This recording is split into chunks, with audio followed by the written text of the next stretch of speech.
Hi everyone, and welcome to my channel English Fluency Lab, where I help you improve your English and your communication skills. Friends, in this video, I'm going to talk to you about how you can master polite English. Now, before I take you to my blackboard and explain the concept to you, I want to give you a background about polite English and why it is important that you speak polite English. Now, friends, you may be very fluent in English. You may have the correct accent. You may also be using the right pronunciation. But if you don't use the correct words, if you're too direct all the time, you may come across as someone who's very curt and someone who's very rude. And if you're a working professional, this could be very harmful. People may avoid having a conversation with you. And if you are in the IT industry where you have to work for other clients, you may not be given client facing assignments because you come across as someone who's very rude. So how do you speak polite English? Well, in this video, I'm going to cover exactly that. I'm going to share some words with you, which will make your English less direct and more polite. So let's go to my blackboard straight away. So friends, what are we going to learn in this video today? So we're going to learn the difference between excuse me, pardon, and I'm sorry. Second, we're going to learn how to make requests using can you and could you instead of commands. And when to use shall I and shall we for offering help and making suggestions. We are going to learn grammar tricks using past tense forms and continuous forms to sound more polite. And finally, we'll talk about softening expressions like a bit, a think, and maybe to avoid sounding too direct. Right. So let's get started right away with point number one. Right. Let's talk about all those sorries we get always confused about. Now, friends, we have three types of sorries in English. Right. We use the word excuse me, we say pardon, and we say I am sorry. Now, all these three are used in different scenarios. You can't use them in the same scenarios, right? And that's exactly what we're going to discuss. Let's first of all talk about when to talk about excuse me and pardon. We use excuse me to start a conversation, to attract someone's attention, to talk to somebody who's not looking at you, and you also use it to pass through the crowd, right? So these are the situations when you use excuse me. You want to start a conversation. You want to attract someone's attention who's not looking at you. You want to talk to somebody who's not looking at you, right? And if you want to pass through a crowd, you just say, excuse me, can I pass through, please? Right? So those are the scenarios under which you use excuse me. You will not say pardon or I'm sorry. When do you use pardon? Now, friends, pardon will be used to ask a person to repeat if you don't hear or didn't understand something. So let us say it's a very noisy room and you haven't understood what the person has said. You can say, pardon me, could you please repeat? Right? That's when you use the word pardon. You don't use the word excuse me for this, right? It's very specific. Let's move on. Let's now understand when to use the word I am sorry. Now you say I am sorry to apologize for something when it is your fault, right? When you have done something or an accident has happened. You also say I am sorry to show sympathy, right? For example, I'm very sorry you didn't pass the exam. You are sympathizing with the person. You feel sad for him, and that's why you can use the word. Now here it is not your fault, but you're just trying to show sympathy, right? Now, what will you say in these situations? Let's kind of summarize. You have touched a person in the crowd. So here it is your fault. Now what are you going to say out here? Here you're going to say I'm sorry. Second situation, you are addressing an assistant in the shop. You want his attention. You say, excuse me, can I just talk to you for a minute? Right? You didn't catch what your client just said. You're on a conference call, you haven't understood what your client said. You could say, pardon me, John, can you please repeat that? So these are the three specific situations under which you use I am sorry, excuse me, and pardon. Now, friends, it'll look very awkward if you mix them up. And of course, we don't want you to do that, right? Let's move on. Let's understand can you and could you instead of commands. Now, friends, look at this sentence. Make dinner, please. Right? Now, friends, what happens is that many English learners think that just by adding the word please at the end of the sentence becomes more polite. But that is not the case. A sentence doesn't become polite just by saying please, right? It doesn't work like that in English. Make dinner is an imperative construction. It's a command, right? So you're still giving an order, right? And when you add please, it doesn't change it. It still remains a command, but it becomes a bit softer. Okay, so please clear this misconception that just by adding please at the end of a imperative sentence, which is a command, the statement doesn't become more polite. So what is the solution? What do we do? Well, here is where you can use can you or could you, right? You can use a question structure instead of a statement. You can say, can you make dinner, please? is good in the informal style. Could you make dinner please will be very polite, appropriate even for formal conversations. And could you possibly make dinner please is very polite with a bit of British flavor. But friends, just remember one thing, that don't overuse this. Okay, if you say a question and you add the word please, a person may get the impression that you're being sarcastic, right? So you can use can you and could you in the question form with the word please at the end to sound more polite, right? But as I said, don't overuse it. All right, let's move on. Let's look at shall I and shall we for suggestions or offering help. When you offer help or suggest doing something together, we use shall I for former and shall we for latter, right? So we use shall I to offer your help and suggest doing something together. You use shall we for latter, right? I will is too direct. Now offering help, when do you use shall I? Shall I carry your bags for you? Shall I book a cab for you? You're offering your help. In this case, you can use shall I. Suggesting doing something together. Shall we go for a coffee break? Right? So this is something you want to go together. Shall we watch a movie tonight? Right? So you can use shall I and shall we. You can use shall I to offer your help and shall we to do something together. Right? So this is how your statements become more polite. Point number 4, how do you soften your message? You use I'm afraid at the beginning of the sentence, especially if you're going to say something not very pleasant. Now, friends, if you're working in a corporate environment, there are times you have to say something which is not very pleasant, which the person may get hurt. So you have to be very careful that you kind of soften your message, right? You use have to when you want to refuse an offer, when you want to say no, or when you are telling some bad news, right? You can't say I'm sorry here because you didn't do anything wrong and you're just trying to be nice. Okay, let's take this with an example. Using I'm afraid, refusing an offer or giving bad news. I'm afraid we are fully booked for the evening, right?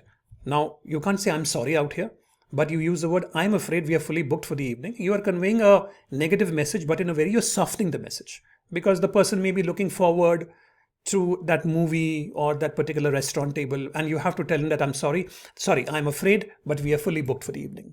I'm afraid I won't be able to attend the meeting tomorrow, right? Okay, you can't say I'm sorry I won't be able to attend the meeting tomorrow. I'm afraid is more the right term. Using I have to, giving a reason for saying no.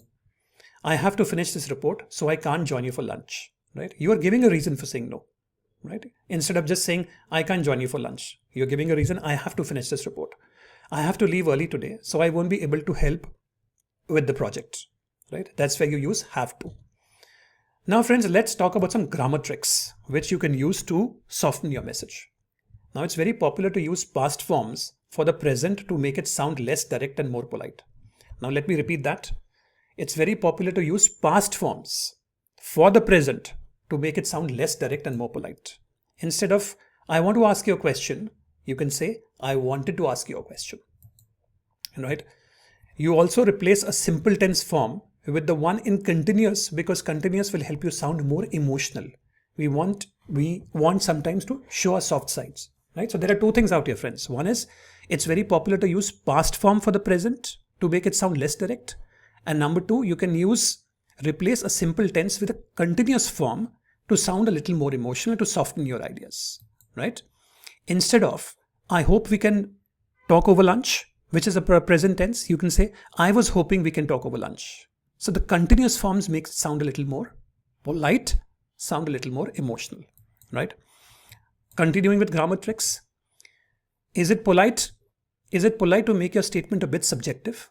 It is polite if you make your statement a bit subjective. It is recommended to use a bit, I think, maybe, a little, quiet, to sound a little bit vague, not too direct.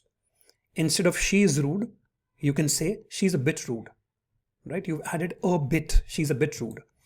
Instead of you're wrong, use I think you might be wrong. Okay, what did you do out here? Instead of saying a direct statement, you are wrong, you're saying I think you might be wrong. Instead of this is expensive, use maybe this is a little expensive. You've added the word maybe. Instead of he's slow at work, he's quite slow at work. He's quite slow at work, right? Instead of she looks tired, she looks a little tired. Okay, you've added a little to this. She looks tired. That sounds very direct. You've added a little tired. So you see how using words like a bit, I think, maybe a little quiet. You can make your sentences more polite, right? So friends, I'd like to summarize. What have we learned in this video? Difference between phrases like excuse me to start a conversation, pardon to ask for clarification, and I'm sorry for apologies. Use structures can you, could you for requests, shall I, shall we for suggestions, and I'm afraid to start the sentence if you are saying something not very positive for the listener. And use past or continuous forms instead of simple tense forms. And you use softening expressions a bit, a little, I think, it seems, it looks like, and so on, to sound less direct. Right? So friends, that's the summary of the video. Now it's quiz time. I would like to check your understanding of what you have learned in this video. So we're going to have around 10 to 12 questions, and I'm going to give you around 5 seconds to think of the answer. The answer is going to be one of these options which I have taught you in this video. So are you ready for the quiz? Let's get started. All right. So quiz question 1 is, you are in a crowded elevator and you need to get out. Dash, could you let me through? What do you think is the answer from all the words which I have just taught you in this video? Your 5 seconds start now. All right. The answer is, excuse me, could you let me through? Because you're in a crowd and you want to pass through, right? Remember that? Okay. Quiz question 2. You didn't hear what your friend just said. So the sentence is dash, could you repeat that? Your answer is, and your time starts.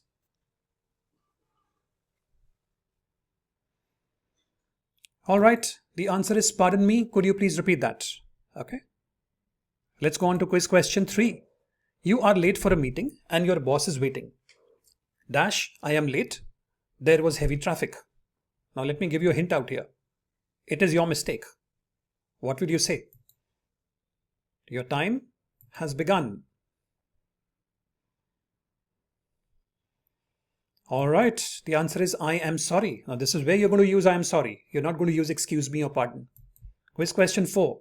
You want to ask your colleague for help in a polite way. Right? Polite way. I'll repeat that. What's your answer? All right. Your 5 seconds are over. Could you help me with this report? You can say can you also, but if you want to make it even more polite, you could use could you. Quiz question 5. You are at a restaurant and want to order food. Dash, bring me the menu, please. What's your answer? Your time starts now. Okay, you can say, can you bring me the menu, please? Right? Because you're sitting in a restaurant, there's no need to be so polite, but you have to be, at the same time, you want to use a polite statement to call the waiter. Let's go to quiz question 6. Your friend is sad because they failed an exam. Dash, to hear that, I knew you worked hard. Now this is where you are showing sympathy. So I have given away the answer. What's your answer? You can say, I am sorry to hear that. I know you worked hard. Quiz question 7. You are refusing an invitation in a polite way. Dash, I can't join you tonight. I have an early meeting tomorrow. What's your answer?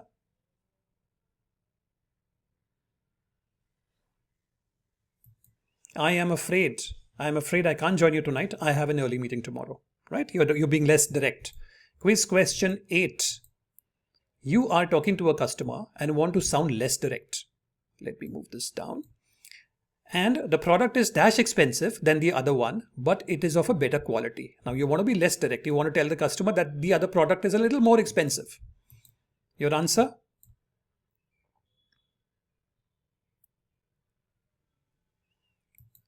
A bit.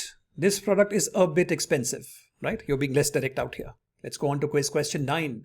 You are offering to carry your friend's heavy bag, right? Offering. Your answer?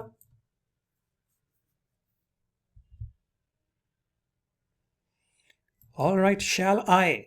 You remember shall I when you're offering help to someone? Quiz question 10. You are making small talk at a meeting and want to sound more polite. Right? What's your answer? Difference between the past and the present I talked about? Your time starts now. I was wondering if you're enjoying the conference, right? Instead of the present, I am wondering if you're enjoying I was wondering, you use the past tense. Remember I told you that you can use the past tense to sound more polite? Quiz question 11. You are checking with your team before making a decision. Dash, go ahead with this plan. Your answer. You are checking with your team. Your time starts.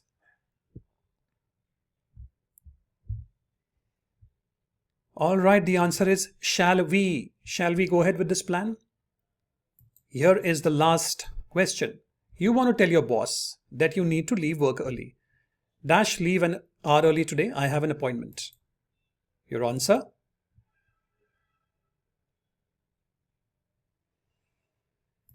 All right, could I leave an hour early today? I have an appointment. Right. So friends, that was the last question. And if you people have enjoyed this video, please give me a thumbs up. Please subscribe to my channel and please do press the bell because I keep coming up with videos like these to improve your communication skills. Thank you very much and I will see you in the next one.